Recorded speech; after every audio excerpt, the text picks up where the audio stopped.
Hello everyone, welcome back to my YouTube channel. আমি পুচু আর তোমরা দেখছো পুচু অফিসিয়াল।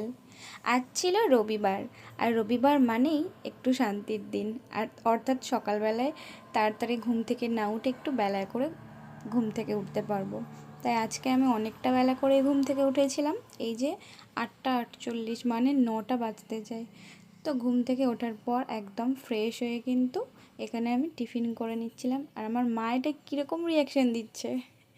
যাই হোক, তো চলো আমরা এখানে সবাই মিলে একসঙ্গে টিফিন করে নিচ্ছিলাম। রবিবার মানেই কিন্তু সবাই মিলে একসঙ্গে বাড়িতে থাকতে পারবো, না হলে অন্যান্য দিন তো কাজের জন্য সবাই একসঙ্গে থাকতে পারি না, কিন্তু রবিবার হলে বাড়িতে সবাই মিলে একসঙ্গে একটু সময় কাটাতে পারবো।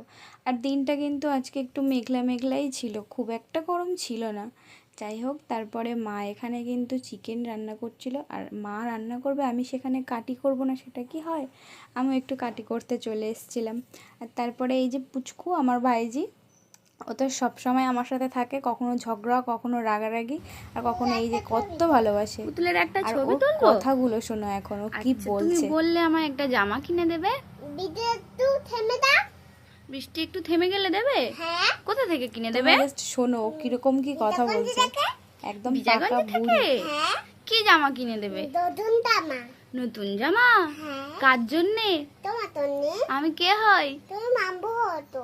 কার মাম্পু আমি? তুমি। আমি কার মাম্পু? তো আমার। তোমার? বুতু একটা ছবি করো। পুতুলের একটা ছবি তুলবো, তাহলে এইদিকে মুখ দেখাও, পুতুলের মুখটা এইদিকে ঘোরাও। এটা কার পুতুল? তোমার তো। এদিকে দেখো বাবু। এদিকে। ঠিক আছে, ছবি তুলেছি। তো যাই হোক, ওর সঙ্গে কিন্তু খেলা টেলা করার পরে আমি স্নান করে চলে এসেছিলাম, আর তারপরে হঠাৎ দেখলাম যে আমার দিদি আর জাম্বু আমাদের বাড়ির সামনে দিয়েই যাচ্ছিলো, তাই আমি ডেকে নিলাম, তোরা চলে এসেছিলো। আর যেহেতু মানে আজকে রবিবার, তাই বাড়ির সবাইয়ের জন্য রান্না হয়েছিল, আরও দিদি জামাইবাবু এসেছিলো, তাই আমাকে একটু মা বলেছিল তুই যা একটু ডালটা ধুয়ে বসিয়ে দে, একটু ডাল করি। বাড়িতে হলে তাও আমরা কিছু না কিছু খেয়ে নিতে পারবো যা হয়েছে, কিন্তু বাড়িতে আত্মীয় আসা মানে তার জন্য একটু ভালো কিছু করতে হবে। তো যাই হোক, এখানে আমি ডাল বসিয়ে দিয়েছিলাম, মা আরও কিছু ভাজা টাজা করেছিল। তো চলো, আমি এখানে এই যে কাজ করতে শুরু করে দিয়েছি।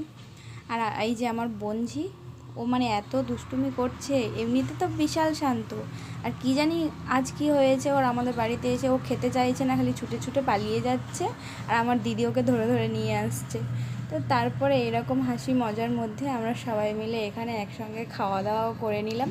আর খেতে তো প্রায় আজকে একদম 2টো বেজে গিয়ে